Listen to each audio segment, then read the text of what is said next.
Bacana essa explicação, né? Agora, Amaro, vamos falar um pouquinho do foco, do equilíbrio. Você se considera uma pessoa equilibrada?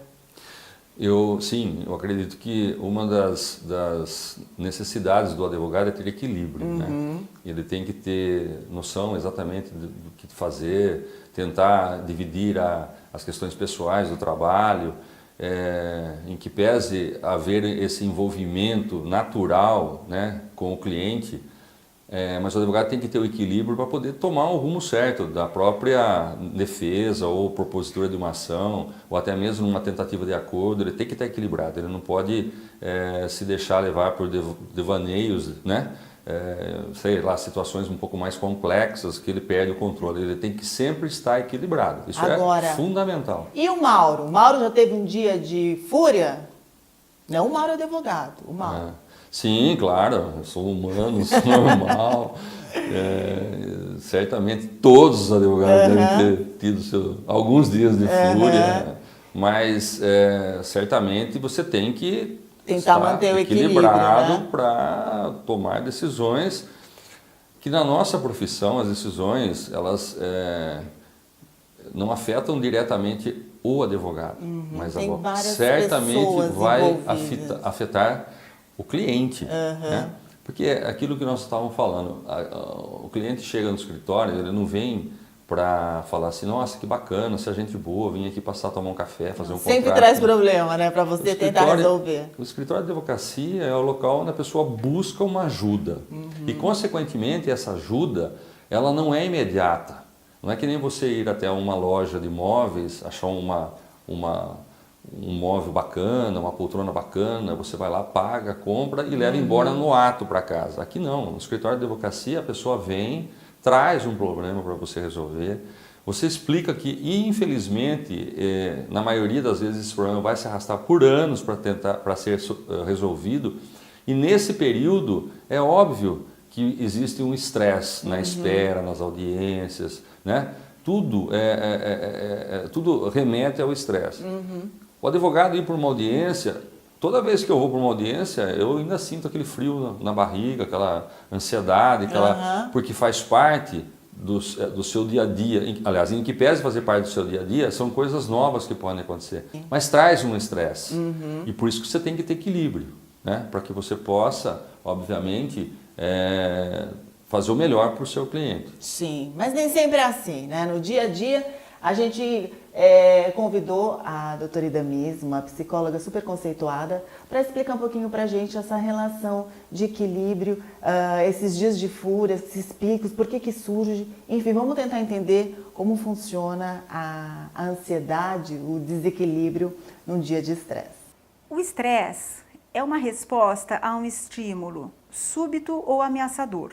Súbito é um susto, ameaçador é um perigo, né? Então, eu tenho um perigo que vem de fora, ou um susto, e ele vai provocar em mim algumas reações de alguns hormônios. A adrenalina é um hormônio bastante conhecido para isso.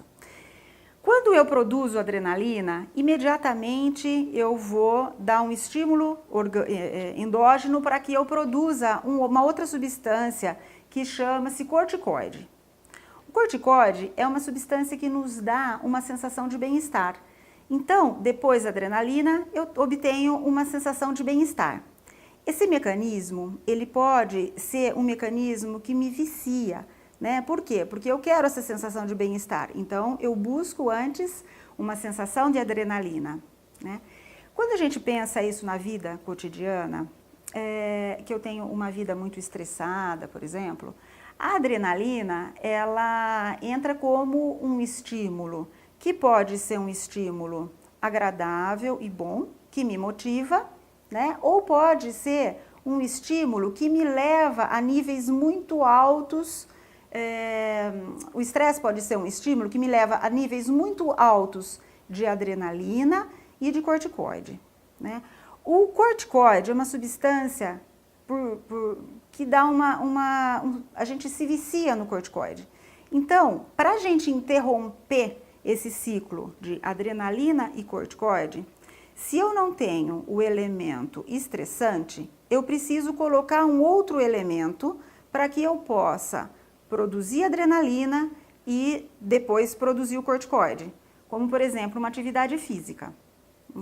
É importante lembrar que o estresse ele não é só nocivo, né? Um pequeno estresse é importante para que eu me mova, para que eu busque novas oportunidades na vida, novos trabalhos, novos estímulos na vida mesmo. Agora, quando o estresse passa de um nível que eu tenha a possibilidade de uma autorregulação, né? Quando o estresse, eu passo por uma situação estressante, não consigo relaxar. Outra estressante, não consigo relaxar. Esse acúmulo de situações estressantes pode me levar para uma situação muito mais grave, que a gente identificou, que o mundo hoje dos consultórios identifica como a síndrome do burnout. Então, a dica para isso é que a gente possa, se a gente conseguir eliminar alguns agentes estressores, colocar sempre uma atividade física, que a gente possa estar produzindo a nossa adrenalina por ela e não por uma briga, por uma discussão, tá? Acho que esse é o caminho mais interessante.